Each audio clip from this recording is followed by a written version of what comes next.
कोलकाता में training doctor से rape और मर्डर केस में दोषी को उम्र कैद। सजा के बाद भी उठा सवाल, क्या सच में वो गुनहगार है? अगर गुनहगार है तो उसे फांसी की सजा क्यों नहीं दी गई?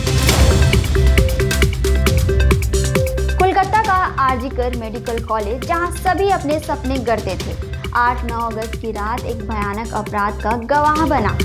सेमिनार हॉल में एक ट्रेनिंग डॉक्टर की लाश मिली। पोस्टमार्टम रिपोर्ट में खुलासा हुआ कि उसके साथ रेप किया गया। रेप के बाद उसकी हत्या की गई। इस घटना ने सिर्फ बंगाल को नहीं बल्कि पूरे देश को झकझोर कर रख दिया। सीसीटीवी फुटेज ने एक सिविल कांस्टेबल संजय रॉय की पहचान की, जिसे 10 अगस्त 2024 को गिरफ्तार किया गया। लेकिन क्या वही असली गुनहगार था? संजय रॉय का दावा था कि मुझे इस मामले में फंसाया गया, मैं यह काम नहीं किया, जिन्होंने यह काम किया है उन्हें जाने दिया गया। इसमें एक आईपीएस भी शामिल है। मैं रुद्राक्ष की माला पहनता हूँ, अगर मैं यह अपराध किया होता तो ये रुद्राक्ष की माला टूट जाती। लेकिन पुलिस और कोर्ट ने इसे नकार दिया। अपराधी को दोषी करार दिया गया, लेकिन मौत की सजा क्यों नहीं दी गई?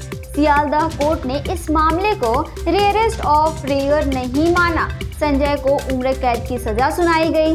जज अनिबान दास ने कहा कि मौत की सजा तभी दी जाती है जब अपराधी में सुधार की कोई गुंजाइश नहीं होती। पश्चिम बंगाल सरकार ने पीड़ित परिवार को 17 लाख रुपए का मुआवजा देने का आदेश दिया, लेकिन पीड़ित परिवार इसे लेने से इनकार कर दिया। उनका कहना था कि हमारी बेटी की कीमत पैसों से नहीं लगाई जा सकती। 164 दिन बाद आया फैसला, लेकिन दोषी को उम्र कैद की सजा सुनाई गई और इससे पीड़ित परिवार खुश नहीं है, क्योंकि उनको फांसी की सजा चाहिए। संजय को दोषी ठहराने के लिए 160 पन्नों का फैसला लिखा गया। अदालत ने फॉरेंसिक रिपोर्ट को आधार बनाया, जिसमें संजय का डीएनए घटनास्थल और पीड़िता की बॉडी पर मिला। लेकिन संजय ने अब भी हार नहीं मानी। घटना के बाद पूरे बंगाल में प्रदर्शन हुआ। डॉक्टर ने 2 महीने तक हड़ताल की। हाई कोर्ट के आदेश पर 13 अगस्त को सीबीआई ने जांच शुरू की और सीबीआई ने दोषी के लिए फांसी की सजा की मांग की थी, लेकिन अदालत ने इसे खारिज कर दिया। संजय का दावा है कि एक आईपीएस अफसर भी इसमें शामिल है। उसने कहा, मुझे फंसाया गया है और गुनहगार को छोड़ दिया गया है। इस बयान ने पूरे केस को एक अलग मोड़ दे दिया। देखना यह है कि अब आगे क्या होगा। আমাকে পুরো ভয় দেখানো হয়েছে, আদায় করে আপনাদের বাঁচানোর জন্য আমাকে ফাঁসিয়েছে। আমি জজ সাহেবকে বলছি যে স্যার আমি কিছু করিনি, আমাকে ওপর থেকে নিচে নামিয়ে দিল। এটা কি কোনো ন্যায়? এটা ভারত সংবিধানের ন্যায়। सेशन कोर्ट के फैसले को हाई कोर्ट रिव्यू करेगा। अगर फैसले पर असहमति हुई तो सुप्रीम कोर्ट तक मामला जा सकता है। दोषी के पास मर्सी पिटीशन दायर करने का भी विकल्प है।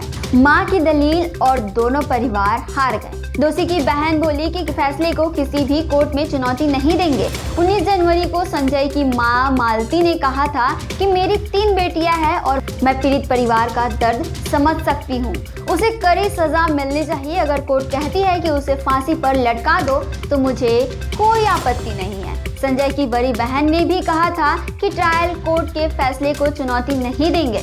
इसी शनिवार 18 जनवरी को फैसले से पहले पीड़िता के पिता कहते हैं आरोपी की सजा कोर्ट तय करेगा, लेकिन जब तक हमें न्याय नहीं मिल जाता हम अदालत का दरवाजा खटखटाते रहेंगे। इस पूरे केस में आपकी क्या राय है? कमेंट में जरूर बताएं। डेली अपडेट्स के लिए आप देखते रहें वयम भारत।